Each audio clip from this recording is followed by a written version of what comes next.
역사적으로 살펴볼 때 교회의 위기는 외부로부터 오는 것이 아니었습니다. 교회 공동체 스스로가 만드는 장벽에서 비롯되었습니다. 외부의 핍박은 도리어 교회를 정결하게 하고 또 복음을 확산하게 하는 도구였습니다.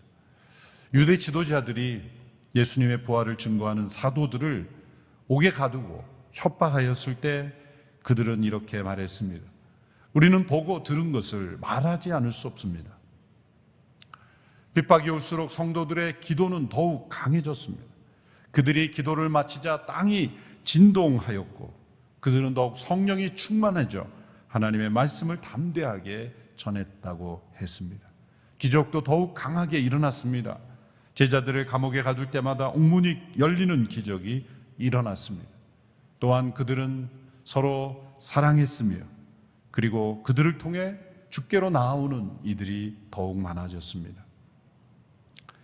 교회의 생명력을 가로막은 장벽은 외부가 아니라 내부였습니다. 그것은 전통에 대한 고정관념이었습니다. 구체적으로 말하면 사도행전에 나타난 모습은 유대인 중심적인 율법주의적인 세계관이었습니다. 이 율법 중심의 사고에 갇혀있는 이 유대인 그리스도인들, 그들의 고정관념, 그것이 사도행전 교회의 가장 힘든 장벽이었습니다. 심지어 사도 베드로도 하나님께서 환상을 통해서 율법에 금지된 짐승을 먹으라고 하셨을 때 받아들이기 어려워했습니다. 당시 예루살렘 교회 지도자들조차도 복음을 믿고 변화되는 이 복음이 확산되는 이방인 선교를 받아들일 준비가 되지 않았던 것입니다. 그래서 교회는 늘 스스로가 만드는 장벽이 존재합니다. 첫째는 역사가 오래되면서 생기는 장벽이요, 두 번째는 그 공동체의 크기가 점점 커지면서 생기는 장벽입니다. 사이즈가 크든 작든 간에 역사가 오래되면서 생기는 장벽이 있습니다. 역사가 짧든 길든 간에 이 사이즈 때문에 생기는 문제가 있습니다. 교회의 크기 때문에 생기는 문제는 어렵지 않게 해결됩니다. 초대교회에서 처음으로 나타난 갈등은 이 교회가 성장하면서 구제의 누락이, 행정의 누락이 생기면서 생기는 문제였습니다. 그래서 집사제도가 생겨난 것이죠. 이것은 제도의 보완을 통해서 해결될 수 있습니다. 문제는 역사가 오래되면서 생기는 장벽입니다. 오랜 역사가 흐르면서 사람들은 과거의 경험과 습관에 묶이게 됩니다. 비전에 묶이는 것이 아니라 습관과 경험에 묶이게 되고 그것이 전통이 되어 교회의 생명력을 잃어버리게 된다는 것입니다. 역사가 오래되면 더 조직화되긴 하지만 영적 생명력은 잃어버리게 될 수 있습니다. 본문에 나타난 예루살렘 교회 성도들의 모습에서 그러한 조짐이 나타났습니다. 그러나 감사하게도 초대교회는 그 장벽을 뛰어넘어서 교회의 생명력이 더 충만하게 나타나는 모습이었습니다. 스데반 집사의 순교를 시작으로 이제 핍박이 본격적으로 시작이 되었습니다. 그때 예루살렘 교회 성도들은 흩어지게 되었습니다. 그것은 받아들이기 힘든 충격이었습니다. 그런데 다른 시각에서 보면 주님께서 사도들에게 주신 사도행전 1장 8절의 말씀, 복음이 예루살렘과 온 유대와 사마리아 땅끝까지 이르러 전해져야 한다는 것, 너희는 가서 모든 족속으로 제자를 삼으라는 주님의 말씀, 이 말씀들이 예루살렘 교회 성도들이 기억했다면 그들은 자발적으로 이 복음의 증거와 확산을 위해서 자발적으로 흩어져야 했습니다. 자발적으로 예루살렘을 넘어 온 유대와 사마리아와 땅끝까지 이르러 그들은 가야만 했습니다. 누군가는 가야만 했습니다. 누군가는 떠나야만 했습니다. 누군가는 흩어져야 했습니다. 그런데 사도행전에 나타난 교회의 모습, 사도행전 4장의 모습, 서로 모이기를 힘쓸 뿐만 아니라 사랑을 격려하고 또 자신의 재산마저 자기의 것으로 여기지 않고 필요를 따라 나누는 그런 사랑의 공동체를 떠나는 것을 누가 좋아할 수 있겠습니까? 그러므로 예루살렘 교회 안에 그들은 정말 하나된, 사랑으로 하나된 공동체였지만 그것이 도리어 사도행전 1장 8절의 말씀을 실천하는 데는 보이지 않는 장벽이 되는 것이죠. 하나님께서는 예루살렘 교회를 통하여 온 세상에 복음이 확산되는 이른바 하나님 나라의 파이오니어, 킹덤 파이오니어가 되기를 기대하셨습니다. 제일 먼저 세워진 교회로서 가장 확산되는 파이오니어로 사명을 감당하기를 원하셨습니다. 그러나 그들이 자발적으로 흩어지는 것은 매우 어려웠습니다. 아마 저와 여러분이 당시에 예루살렘 교회 성도들이었다 할지라도 어려웠을 겁니다. 그때 핍박이 시작이 되었어요. 이 핍박은 많은 의미가 있는 것입니다. 하나님께서 그 성도들을 미워하시고 저주하신다는 뜻이 아닙니다. 이 핍박을 통해 일어난 이 결과적으로 하나님의 섭리는 언제나 결과를 통해 역으로 더듬어 보는 것입니다. 이 핍박을 통해 예루살렘 교회 성도들이 흩어졌다는 겁니다. 자발적으로 흩어질 수 없었던 그들이 핍박을 통해 흩어졌다는 것입니다. 그래서 그들이 베니키아, 기프로스, 안디오게까지 흩어졌어요. 1차적인 동기는 핍박을 피한 것이었습니다. 그러나 그 결과 그들은 흩어져 말씀을 전하는 통로가 되었다는 것이죠. 우리나라 역사에 대입해 보십시오. 대한민국의 역사에서 평양 대붕운동에 평양은 거리마다 교회가 있었습니다. 성령 충만한 신실한 성도들이 있습니다. 장로교 신학대학교의 그 원조는 평양신학교입니다. 공산당의 출현과 전쟁은 남쪽으로 많은 성도들이 흩어지게 만들었습니다. 많은 분들에게는 아픔의 역사가 되었지만 하나님의 섭리로 되돌아볼 때는 저 제주도에 이르기까지 평양 대붕운동의 그 성령의 불씨가 대한민국 전역에 퍼지게 되는 이 흩어짐으로 대한민국 전체가 복음의 확산을 가져오는 계기가 되었습니다. 교회의 생명력은 얼마나 잘 모이는가에도 있지만 얼마나 세상 속으로 흩어질 수 있는가에도 달려 있습니다. 복음이 온 세상에 전파되는데 얼마나 쓰임 받는가, 그것이 교회의 생명력입니다. 제가 미국에서 목회할 때 한 목사님이 저희 위임 예배 때 오셔서 주신 말씀 가운데, 설교 가운데 지나가시면서 주신 권면의 말씀이 있었습니다. 그것은 이런 말씀입니다. 교회의 능력은 seating capacity, 얼마나 많은 사람들이 앉을 수 있는, 모일 수 있는 교회냐가 아니라 sending capacity, 얼마나 많은 성도들을 파송할 수 있느냐의 능력이다.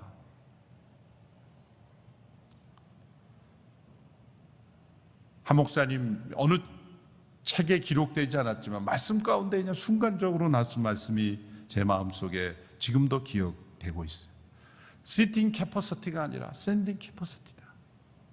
오늘의 교회가 지난 36년 동안 많은 선교사를 파송하고 지원하고 온 성도들이 선교에 헌신한 교회로 쓰임받은 것, 이 킹덤 파이오니어로서의 사명을 감당한 것입니다. 이 비전에 온 마음으로 함께 헌신하신 모든 성도들께 감사하고, 또한 이러한 정신이 우리의 다음 세대, 오늘의 교회가 50년, 100년에 이르러도 동일한 교회가 될 수 있도록 우리는 계속 기도해야 할 것입니다. 그런데 이렇게 흩어져 복음을 전한, 말씀을 전한 성도들에게서 나타난 내부적인 장벽이 있었습니다. 그래서 그들이 흩어져 말씀을 전했는데 그 대상이 유대인들에게만 말씀을 전했다는 겁니다. 오늘 본문 19절의 말씀을 보십시오. 같이 읽겠습니다. 시작.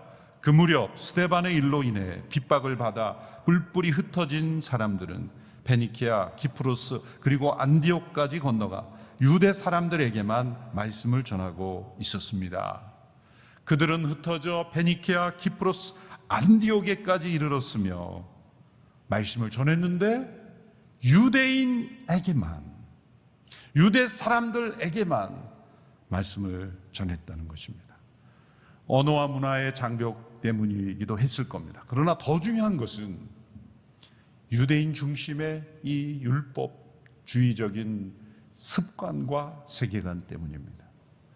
예루살렘 교회 성도들은 자신들이 경험해온 오랜 습관에 묶여 있었던 것입니다. 이러한 현상은 이 교회 역사를 통해 보면 항상 사람들이 동족끼리만 예배 드리는 교회들의 모습에도 나타납니다. 해외에 많은 한인 교회들이 있죠.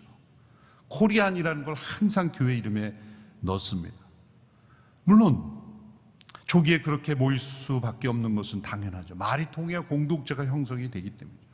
그런데 10년, 20년, 30년, 50년 그 사회에 사서 언어 문화가 이제는 그 사회에 동화됐음에도 불구하고 여전히 한인 교회로서 존재하는 것은 사도행전적 교회의 모습을 잃어가는 거예요. 제가 미국에서 목회할 때 이렇게 비전을 제시한 적이 있습니다. 한인 교회의 사명은 한인이라는 타이틀을 떼는 것이다. 진정 교회가 되려면 한인이라는 타이틀을 떼는 것이다. 미국에 보면 많은 아프리칸 처치, 스페니쉬 처치 이러면서 그 앞에 인종을 교회 앞에 갖다 놓는 것, 이것은 사도행전적 시각에 보면 성경적인 것이 아니에요. 역사가 흘러가면서 주변에 있는 이 타민족 사람들에게는 전혀 문을 열지 않고 동족들만의 교회로 존재하는 것, 사도행전적 교회라고 보기 힘듭니다. 많은 한인 교회들이 모이면 같이 밥을 해먹고 음식을 나누는 것이 전통 문화가 돼 있어요. 한인 교회가 이 밥을 제공 안 한다, 이거는 교회가 성장하기를 포기했다, 그 정도예요. 밥만 잘 해먹여도 교회는 성장한다, 뭐 그런 얘기가 나올 정도이죠. 제가 목회했던 교회 장로님들이 결정을 했어요. 우리는 부엌에서 밥을 해먹지 말자. 물론 그 이면에는 권사님들의 입김이 셌다고 들었습니다. 근데 중요한 철학이 거기에 있어요. 우리가 원하는 밥 해먹고 찌개 끓여 먹고 하는 순간에 그 예배당 공간 자체가 이 한국인의 냄새로 배버리는 거예요. 마늘 냄새, 김치 냄새. 우리는 구수하지만 타인종들이 들어왔을 때는 거부감이 생기는 거예요. 그래서 간단하게 이 도넛과 커피로만 하자. 그 외에는 음식은 특별한 행사 때도 해먹지 말자. 결정을 했어요. 많은 여성 성도들의 얼굴이 환하게 펴져 있어요. 이제 주일날 예배에 집중할 수 있게 돼. 뭐 그거보다도. 그래서 그 지역 커뮤니티에 많은 외국인들이 장소를 빌려서 소망소에도 빌려 쓰고 학교에도 빌려 쓰고 새로 건축된 예배당에 냄새가 내지 않았어. 누구든지 쓸 수 있는 그런 공간이 되어서 지역 사회로부터 환영을 받았던 기억이 있습니다. 우리나라에 적용해 보면 이제 우리는 당연히 한국에 있기 때문에 이 시간에도 우리 한국 사람들로만 가득 차 있어요. 현재 250만 명의 이주민들이 들어와 있죠. 점점 증가할 겁니다. 아마 10년 후에는 400만 이상, 그 이상이 될 수도 있어요. 우리나라 인구가 지금 가장 저출산으로 인구가 감소 중에 있기 때문에 받아들이지 않을 수가 없을 겁니다. 인구의 4분의 1이 외국인이 되는 시대예요. 여전히 대한민국에 있는 수많은 한국 교회가 한인들끼리만 모이는 교회가 되었을 때, 이 흩어진 예루살렘 교회 성도들이 유대인에게만 말씀을 전한 모습과 동일한 모습인 거예요. 저희 온누리교회는 창립 때부터 온누리 미션에서 많은 외국인 예배가 함께 있었고 M센터를 통해 했지만 그것 갖고도 되지 않는다는 거예요. 이제는 온 교회가 함께 이 다민족을 어떻게 품고 변화시킬 것인가, 그저 우리들끼리의 교회로 만족해서는 안 된다는 거죠. 이것이 큰 과제입니다. 이때 이름이 알려져 있지 않은 소수의 성도들이 그리스 사람들에게도 복음을 전하기 시작했습니다. 오늘 본문 20절, 21절의 말씀입니다. 같이 읽습니다. 시작. 그런데 그 가운데 키프로스와 구레네 주신인 몇 사람은 안디옥으로 들어가 그리스 사람들에게도 주 예수의 복음을 전하기 시작했습니다. 주의 손이 그들과 함께 하셔서 많은 수의 사람들이 믿고 주께 돌아왔습니다. 이름이 알려져 있지 않은 소수의 성도들이 그리스 사람들에게도 복음을 전하기 시작했습니다. 너무나 중요한 사도행전의 터닝 포인트입니다. 사도행전이 사도행전 되는 역사입니다. 이들을 통해 안디옥 교회가 개척이 됐고 이것이 이방인 선교의 캠프가 되었고 그리고 사도 바울을 통해 온 세상에 복음이 전해지는 중요한 역할을 한 교회가 됩니다. 그래서 이 본문이 사도행전 역사에서 중요한 키가 되는 본문이 되는 것입니다. 안디옥 교회는 예루살렘 교회가 창립 몇십 주년을 기념하여 세운 교회가 아닙니다. 흩어진 예루살렘 교회의 무명의 성도, 지금도 알려져 있지 않은 무명의 성도들에 의하여 세워진 것입니다. 우리가 볼 땐 너무나 당연한 것이지만 그 당시로 볼 때는 파격적인 겁니다. 그렇게까지 해야 되나라고 생각되는 일이었습니다. 오늘의 교회가 M센터를 세우고 곳곳에 이주민 센터를 할 때 그냥 그렇게 하는 거지라고 생각하지만 우리가 단기 선교, 해외 선교를 통해 저 먼 나라까지 가면서도 우리나라에 온 수백만 명의 이주민들을 대상자로, 전도 대상자로도 보지 않고 한 성도로 받아들일 마음의 준비가 되면 그것은 모순인 것입니다. 이때 이런 모순을 극복할 수 있는 시각이 필요한 것입니다. 어찌하든지 우리나라에 찾아온 선교지가 옮겨온 이 이주민들을 어떻게 복음을 전하는가? 이것이 향후 한국교회 선교의 중요한 갈림돌이 될 것입니다. 그저 우리끼리 모여서 계속 예배하는 교회와 이 이주민들을 변화시켜 가면서 대한민국의 역사를 바꾸는 교회가 될 것인가? 정치가들은 관심이 없습니다. 표가 안 나오기 때문에. 많은 이주민들의 자녀들이 곳곳에 방황하고 돌봄을 받지 못하고 있습니다. 이들이 10년, 20년 자라나게 될 때 한국 사회로부터 따뜻한 사랑과 환영을 받지 못했을 때 어떤 사람들이 될 것인가를 우리는 생각해 보아야 합니다. 그들을 건강하게 변화시켰어. 내가 대한민국에 와서 우리 부모님이 오게 와서 살게 된 것이 너무나 감사하다. 그런 고백을 들어야 하지 않겠습니까? 당시 안디옥은 50만 명 인구의 국제 도시였습니다. 안디옥이라는 도시는 주전 300년에 알렉산더 대제의 장군 중 한 사람인 셀레우쿠스 니카토르라는 사람에 의해서 설립되었다고 합니다. 자신의 아버지의 이름을 따라 안티오쿠스라는 이름을 따서 안디옥이라 이름을 분 거죠.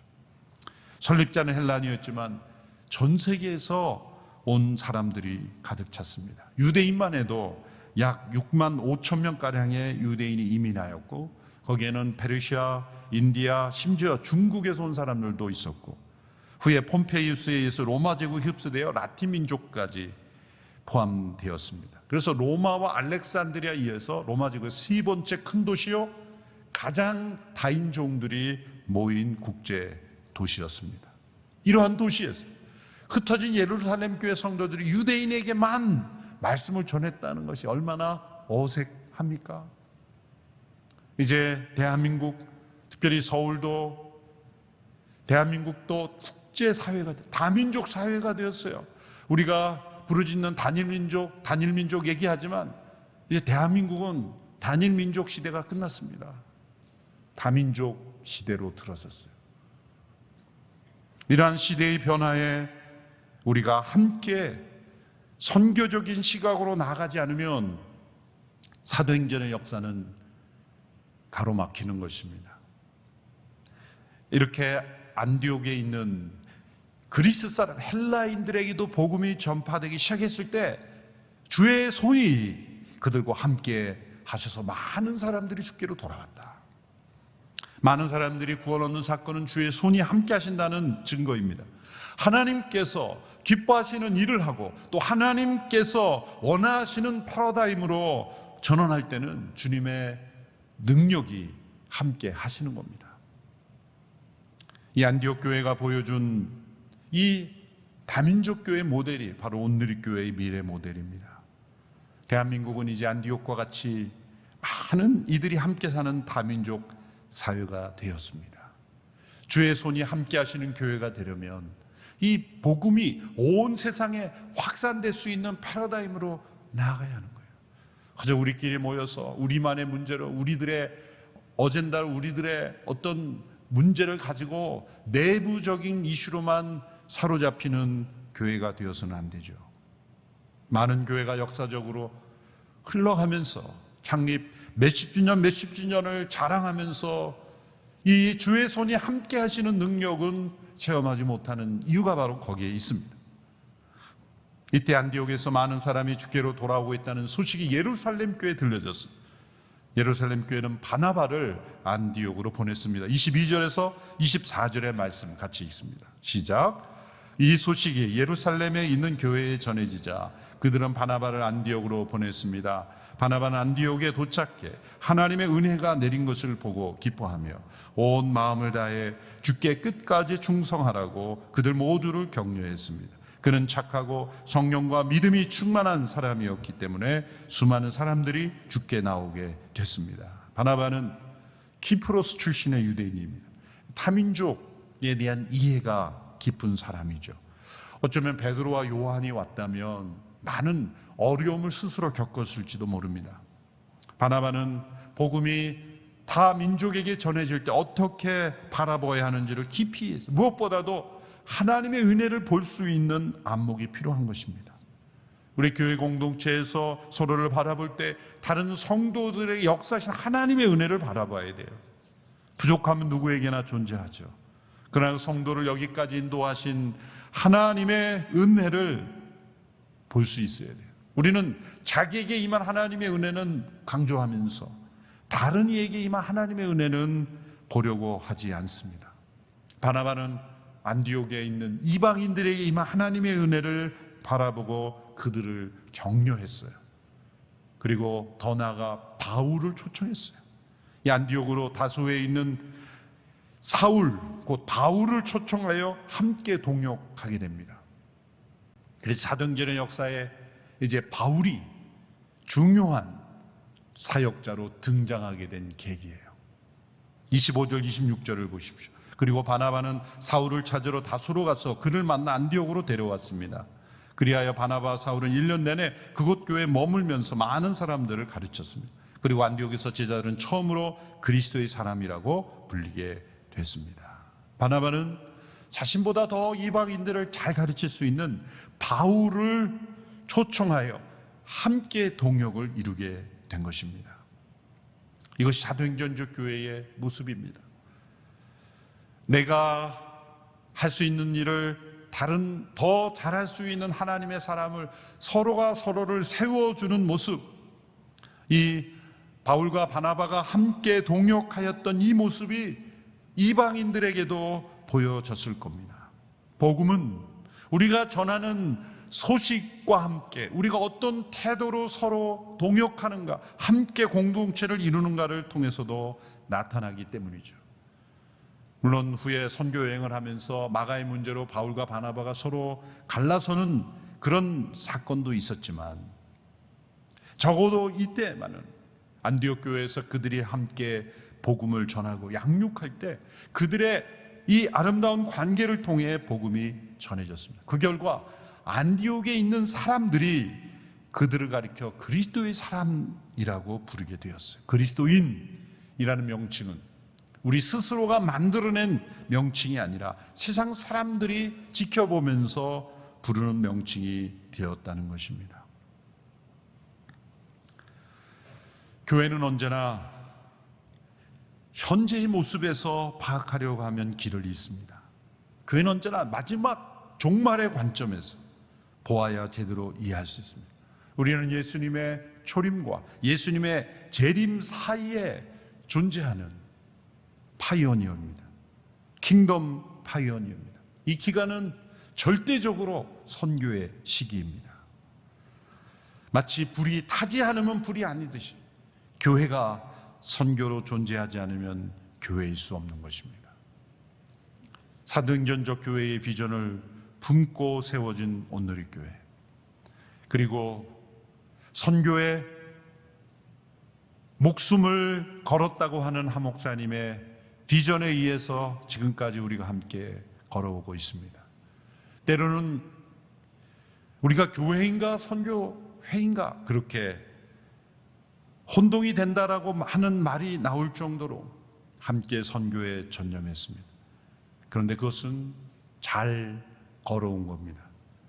레슬리 뉴비긴이라는 유명한 신학자이자 인도에서 수십 년간 선교하신 선교학자가 교회의 본질을 제대로 파악하지 못했을 때 나타나는 두 가지 증거가 있다. 첫 번째는 교회와 선교회를 서로 다른 종류로 이해한다는 것이다. 교회는 예배드리고 성도들 양육하고 하는 공동체고, 선교회는 복음만 전파하는 그런 공동체에서 사람들 회심하면 교회로 넘겨주고, 그렇게 분리된 현상이 참으로 어처구니 없는 현상이다 지적했습니다. 또한 두 번째로 선교의 의무는 교회의 내부의 필요를 다 채운 다음에야 남은 여력으로 수행하는 것이다, 그렇게 생각하는 것이라는 거죠. 교회 내부의 필요가 다 채워지면 그때 남은 여력으로 하는 것이다, 잘못된 생각입니다. 이것은 동시적으로 이루어지는 거예요. 교회의 필요를 내팽개친다는 게 아니라 동시적으로 이루어져야 된다. 오늘의 교회가 그렇게 걸어왔습니다. 때로 교회의 필요로 인해 많은 채무가 있었음에도 불구하고 선교적 사명을 미루지 않았고 도리어 더욱 열심히 했습니다. 선교 때문에 공동체를 방치해야 된다고 생각해서도 안 되죠. 안디옥 교회를 보십시오. 이방인들에게 복음을 확산되는 통로가 되었지만 세상 사람들로부터 그리스도의 사람이라, 저들은 참으로 그리스도께 속한 사람이다, 저들을 보니 예수님이 보인다, 그런 평가를 받았다는 것입니다. 이 둘은 서로 분리될 수가 없는 겁니다. 참된 그리스도의 공동체를 이루는 것과 복음이 온 세상에 전해지는 것, 이 둘은 함께 묶여 있고 하나가 되어야 하는 거예요. 많은 교회들이 이걸 분리합니다. 그럴 때 교회의 생명력을 잃어버리게 되는 것입니다. 오늘 교회가 창립 36주년을 맞이하면서 영어 표현이긴 합니다. 킹덤 파이오니어, 선교적 파이오니어로서만이 아니라 그리스도의 사람들이다. 오늘 교회 교인들은 참으로 그리스도의 사람들이다, 그렇게 세상으로부터 평가받을 수 있는 공동체, 이 둘을 언제나 함께 이루어가는 그런 교회 될 수 있도록 우리가 함께 기도하기를 축원합니다. 기도하겠습니다. 하나님 아버지, 오늘의 교회를 지난 36년 동안 선교의 중심지로 사용하시니 감사합니다. 이를 위해 헌신한 귀한 성도들을 통하여 영광 받으시니 감사합니다. 또한 참으로 그리스도의 사람들이다, 그렇게 칭찬받을 수 있는, 평가받을 수 있는 교회 되게 하여 주시옵소서. 복음이 온 세상에 증거되는 일에 쓰임받았던 안디옥 교회와 같이 온 세상에 온전한 복음을 증거하는 교회 되게 하여 주시옵소서. 예수님의 이름으로 기도합나이다. 아멘.